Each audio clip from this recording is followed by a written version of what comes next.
Guys, welcome back to another Sunday morning show. How was your week? Good. Yeah. How cool is that hat? I know. P. What does P stand for? So many answers to that. We won't even go there. Well, at least we've come up with the same colour hat tonight. That's it. Today, yeah. Matching, yeah. Matching tops. Yeah. Matching hats. I mean, yours has got a sticker on it. It has, yeah, because all the cool kids keep the stickers on their Snapchats. And he's got a label on the back. So we've got an exciting one for you today, haven't we? Because you've had something new come through. I have. Lester's got himself a new driver. Okay, so what we're going to do is we're going to do some work with that with you guys today. We're going to take it out on the golf course. We're going to give it a go. We're going to have a little look at the numbers. We're going to find out why he really is wanting to change his driver. But before we do that, we'll just answer a few of your questions that you've been sending in for this last week to me and Lester. So this is a question that comes up on a regular basis for me, okay? And I don't know whether you get this, but why is golf so hard? Why do you think golf is so hard? Why do you think people find it hard? I think it's an interesting question. Yeah, I feel that it's golf for me personally was easy till I got to a certain level, right. And then it became hard. So I got down to sort of one handicap really, without having to do a lot, playing a lot of golf, and enjoying it. And I continually got better till I got to sort of 18, 19, and then I just sort of hit a point where I haven't never got any better than sort of scratch. I got down to scratch, but I found it hard then. So I think everyone people find it easy to start with. Yeah. And then they hit a level, and then it's damn, and then it stopped, and then that's when it becomes hard. But I mean, you play a lot of football, don't you? And I've got a theory on this to a point, is that, like, I played a lot of tennis and rugby as a youngster, and I found those sports pretty straightforward to play. I mean, because I started at such a young age, but in both of those sports, I just picked it up as I went along. As a kid, you're kind of like a sponge, aren't you? You absorb all that. Do you think it's just a stationary ball? Well, this is what I mean, is that both of those sports, exactly. So in tennis, it's a reactive sport, so I'm reacting to the ball that's coming around the court. And in rugby, we're no different. We're reading the game. And in football, surely that's no different for you. I never really played that much football, but it's more of a reactive game, those sports. Whereas golf it's a stationary ball, so there's a lot more sort of thinking going on. And there is also that skill set. So there's the skill level of, if you think about golf, it has so many different sections to it, as in driving a golf ball, iron shots off a tee, iron shots off a fairway, downhill lies, uphill lies, all those things. And don't get me wrong, they're all different skills. I guess surely you have them in football as well. Yeah, I mean, if you're playing a team sport, then you find a position that suits your set of skills, don't you? Yeah. So if you're good in the air, you'll either play centre half. If you're tall and good in the air, you play centre half, or you might play up front. You wouldn't necessarily play on the wing if you're 6'5" and got no pace. But if you got pace and you were small, you'd play on the wing. So maybe it's something to do that as well. You do something that matches your skill set. Yeah, possibly. And I think back to my tennis days, and I think I never really stepped outside of what my comfort zone was. So I wouldn't start playing tennis shots with. If I was a double-handed backhander, should we say, I wouldn't then start trying to play a single-handed backhand in certain situations. I would stick to what I kind of knew. Whereas in golf, I think you're put in so many different positions, or we put ourselves in so many different positions throughout the round, that then we have to start becoming maybe a little bit more adventurous in what we do. I don't know why it's so hard. I can only put it down to the fact that it's a non-reactive game. It's more of your stationary game, and that's what I feel probably is what can make it quite hard. Yeah. I think we've answered this one before, but golfing hero. Have you got a golfing hero? Tiger Woods. So Tiger Woods still is. I think we've answered this one before. Greg Norman. So we have answered that one before. So mine's Greg Norman. Tiger Woods. My modern golfing favourite is Louis Oosthuizen. Yeah, you look a bit like him. Yeah, I think it's the tee. So this is a good question. This is more of a technical question, but how would you advise a player to practice that feel that they are not particularly consistent? What would you get them to practice if they're an inconsistent golfer? I get this question a lot. When you're looking for a lesson, someone says to me, majority of people say, but I'm just a bit inconsistent. Well, I would firstly check out my techniques. I'd have a lesson with my PGA Pro. Yeah. Have a lesson, because if you're going to practice, then you want to be practicing the right things to make it permanent. You don't want to be making something permanent that's not right. Correct. No. So I would go and have a lesson. Yeah. First of all, that would be my advice. Get a lesson. to try to be more consistent? For me, the one thing that jumps out to me is a lot of people blame their golf swing, should we say, for their inconsistencies. The biggest thing that jumps out to me is club face delivery. So I think what makes a player a little bit inconsistent, not only is obviously the strike of the shot, but a lot of the time it's their swing path, should we say, and their swing generally doesn't change a great deal from club to club throughout the bag. That stays, you'll be within 1 or 2 degrees of the next swing, should we say, on the path of the club. But what can change massively is where they deliver their club face at impact. And obviously, if you only have to move your club face by a few degrees, and that ball will massively shape in a different way to the previous shot. So if I was ever going to think about anything, I would be thinking about how do I manage my club face a little bit more consistently. So don't try and change the world or reinvent the wheel with your golf swing. I think a lot of people try and make a massive change, but I think if you can start to sort of work, again, like what Lester said, work with your PGA Pro, work with someone who's going to help you deliver that club face in a more neutral or a more consistent position, I think that's the biggest help for anybody that's saying that they're a little bit inconsistent. So this is a good question. Now this is from again from YouTube. This is somebody who's responded on a comment, so thank you very much for all your comments. It's great. We want to read them all, and we do read them all, so please keep responding and keep commenting. Again, any questions that you've got on the comments, please just fire away. How does GC Quad actually measure spin rate? And this is from a chap called Joe Wynn, so thank you, Joe, for your comment. So how does a GC Quad measure spin rate? Now I have GC Quad here with us. It's not switched on, but what you can see is some cameras. So we've got 4 cameras that I can actually see from here. So 4 eyes kind of looking at us from here.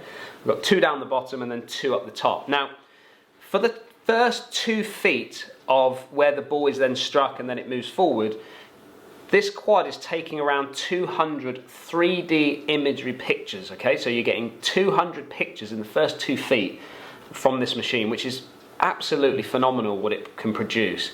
And what it's doing is it's reading the dimple pattern on the golf ball, and then what they're going to do is they're going to take those pictures that it takes and they're going to layer it. So all those pictures will layer it up, and that is how they will then work out exactly what type of, obviously, spin axis and everything that you're putting on that golf ball, and then obviously measure the rate of what is coming out of it. So it's quite, when you go into the detail of exactly what this type of machine is producing, it's quite intense, isn't it? Like, I didn't realise it was quite that much when I'd spoke to the guys at GC Foresight who produced this. They've sent me through some details on exactly how it works and some imagery of it as well. It's a great bit of kit. It's amazing what it can actually do. So hopefully that answers a few of your questions on that. It's very, very, I think it's quite good, especially if you're going to get fitted for clubs and obviously lessons and stuff like that. Having something like this type of machine is definitely beneficial nowadays, isn't it? Oh, 100%. Yeah. Literally all day. All numbers, all the time. Practice with GC Quad, that's all I generally hit like 5 or 6 balls before I'm going out to play. It gives me an idea of exactly where I'm hitting it and what it's doing. So the Tinkerman, what have you got now? What have they sent you? So you got 2 drivers there. We got the, what's this one? It's a F8. So Cobra F8, is it the Plus or is this the Standard? That's the Plus, so that's the lower. This would be the lower spinning model of the F8, which is now probably 4 years old. Yeah. Probably 4 years old. So Lester's been using this for quite a while. We've done a what's in the bag with Lester, so you will have seen this driver. However, you've got something new, haven't you? I have, yeah. New shiny toy. New shiny toy. Let's have a little look at this one. So this is now the new King SZ driver. What are you up to?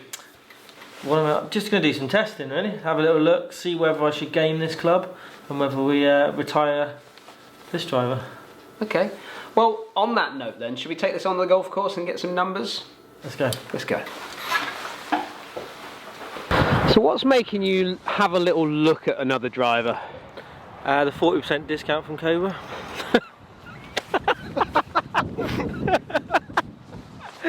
The fact it's a freebie bra. I love a freebie bra. I'm easily bought. I love it. I absolutely love it. Other than the fact that you get a slight discount because you work in the golf industry, is there anything that's kind of jumped out to you? I suppose it's more to the fact that you just want to test something that's new on the market. Yeah, it's something that we stock in the shop, so I think it's important that you use the best and latest I think you're equipment. always looking for something that's going to improve what you've got, and if you've got the opportunity to tinker, to try out all the latest gear, which we do, we're lucky enough to work in the golf industry. Yeah. You try it out. If it makes a difference, you change. If it doesn't, you stick with what you got. Yeah, that's my message. I like that. Yeah, okay. And are you expecting to see a difference? Like, you've done enough testing now over time. You've seen the numbers that we've got in the studio over time. What are you expecting to see? Cobra is saying for the off centre hits that there will be less drop off. You'll still get the distance, and it'll be slightly more forgiving. So that would obviously help any golfer out. So I'm not expecting to see much more distance, but maybe more. Okay, that's quite a good message, isn't it? Because you're not necessarily looking to improve on yardage. No. Because you could actually improve on yardage from this driver, couldn't you? I could, yeah. We've talked about that in the past, that you probably could spin it lower if we set it up differently, and you would get longer drives, but doesn't necessarily make you a better golfer when you get out on the golf course. It's not gameable for me. So I'll just be interested to see if it does make a difference to a new driver, whether it is more accurate. If it is, I'll change. Okay, let's keep hitting.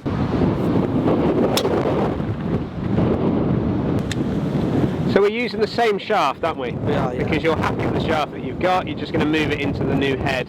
Just putting the old head back on now to have a few hits with that as well. So what is that shaft you've got? I've got a Tour AD Di6X. And I think it's getting windier. It is getting windy, look at the hair. Yeah, you're flopping around all over the place. That wig's might blow going off in a minute. The old wig's struggling with the wig today. It could blow off in here. Comb over in British winter weather. It's very, what do you call that? That is a skin fade with a comb over. A skin fade? That's what all the cool kids have. You are nearly 40 years old. I'm 40 this year. Yeah. Oh God. Okay, important part now. Right, how's that driver feeling on the golf course? The two of those together now. Are you seeing anything different? It's feel-wise, it's different. It feels faster off the face with the new driver. Yeah. My driver feels more dead. More of a thud, whereas this really feels like it's springing off. Okay, well, are you seeing that more in the acoustics, as in is that a sound? Does it sound louder? It does sound louder. Performance-wise, there's not a lot in it. Maybe 4 or 5 yards difference in distance on the golf course. Right. Okay.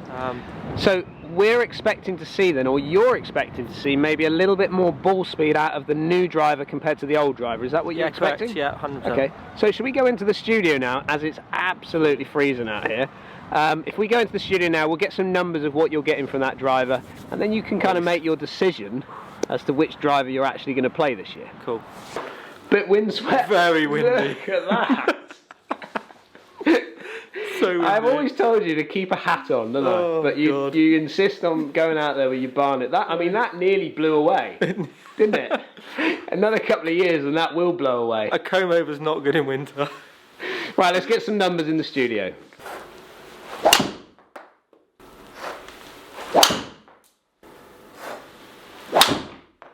Number one dad. I think you probably... Are you a dad? Well, could well be, but I'm not sure. No one's admitted it yet. Okay, some good numbers from both drivers, I would say. There was a couple of high poppy right ones that you got with your driver. Shot 7 there and shot 9.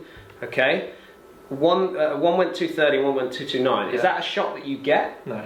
It was just you trying to whack it in the studio, was it? Just today, wasn't it? Yeah, one of those days, isn't it? And that's actually quite a good message, isn't it? You know, Lester's testing drivers, but he might not be swinging it his best today, and therefore, as you can see from the numbers, I've had to take them out for this particular test. So, if we look at your driver, 160 ball speed, so nearly 161 on an average from your ball speed of those 3 shots that I've selected, deselecting the other 2 there.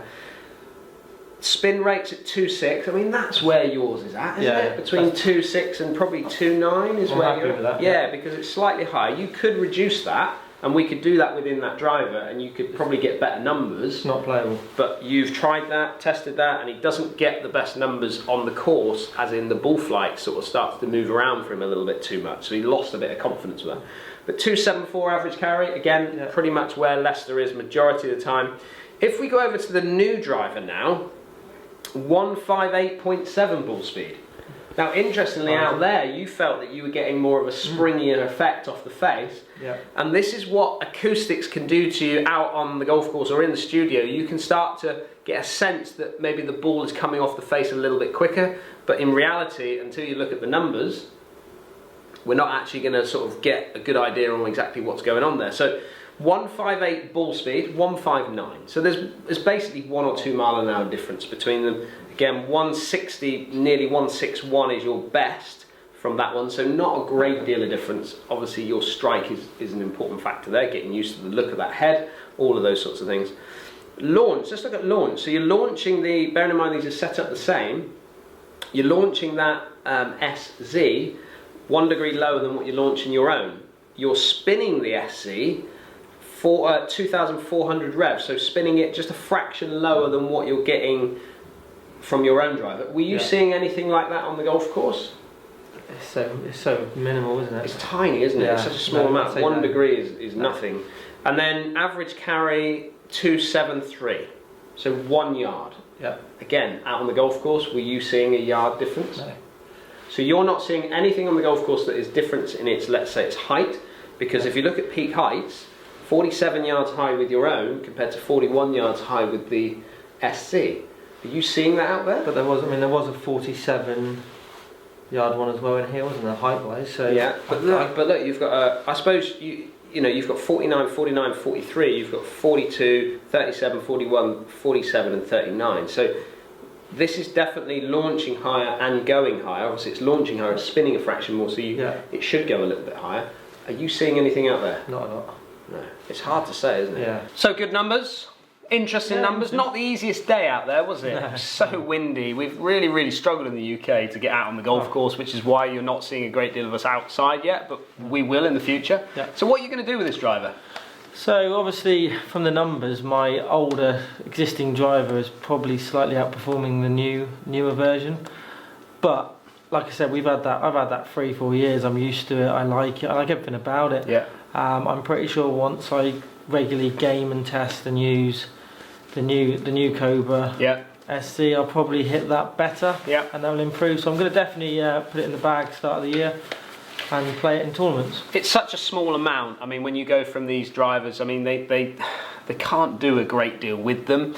To move from over 4 years is what the difference is probably in these two drivers. To see the difference of, like, you're losing 1 yard potentially, but you could see from those numbers that we took out a couple of those shots that you hit because they were pretty poor, but we didn't have to take any of that of the other one. And I don't know, again, what are you feeling out on the golf course that's a massive difference between them? Are you feeling much off the face? No. It does, like I said, it did feel quicker, more speed off the face of the new driver. Yeah. You know, not seeing that in the numbers, but you're feeling it out on the golf course. It feels like I was surprised that it wasn't going 5 yards further. Okay. From when I was testing in the studio, when I was to strike wise, but obviously the numbers didn't. Yeah. But you're going to carry on giving it a go. Yeah, definitely, 100%. Yeah. Okay. And obviously, if it's free, then or 40% off. 40% off. And happy days. Happy days. Happy life. No, happy life. Absolutely. Right. One last. So let's have one last question. What is the last question? One last question for you. Okay. Mars bar or Twix? Well, to be honest, I love all chocolate. I'm not going to lie, but do you like? Because I mean, I like the stuff in the UK, the Cadbury stuff. Like every chocolate. Or the Nestle. Dark chocolate, white chocolate. Oh, I like dark chocolate. Yeah. That's probably my favourite. Good for you, apparently. Good for you. Better for you. Could I have a bit of dark chocolate and a bit of red wine? Is that all good for you? Yeah. So what would you have, Mars bar or Twix? So this might be quite controversial, but I actually quite like the Twix.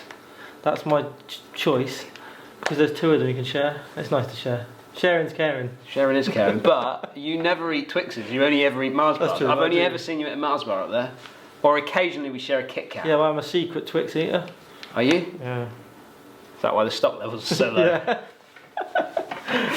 Right, thank you very much for watching. Don't forget, if you've got any more questions that you want to send us through, you can get hold of us through Twitter, through Instagram. Have you been out and tested any more drivers this year? Have you got any questions that you want to send us through? Please put your comments down there. We want to read out as many questions as you can send over. Don't forget, if you're new to the channel, hit that subscribe button. Give us a thumbs up if you like what you're seeing from Lester. If you want any more videos coming your way, give that bell a little ring and we'll send you through some notifications. We look forward to catching up with you again soon. See you next Sunday. See you next Sunday.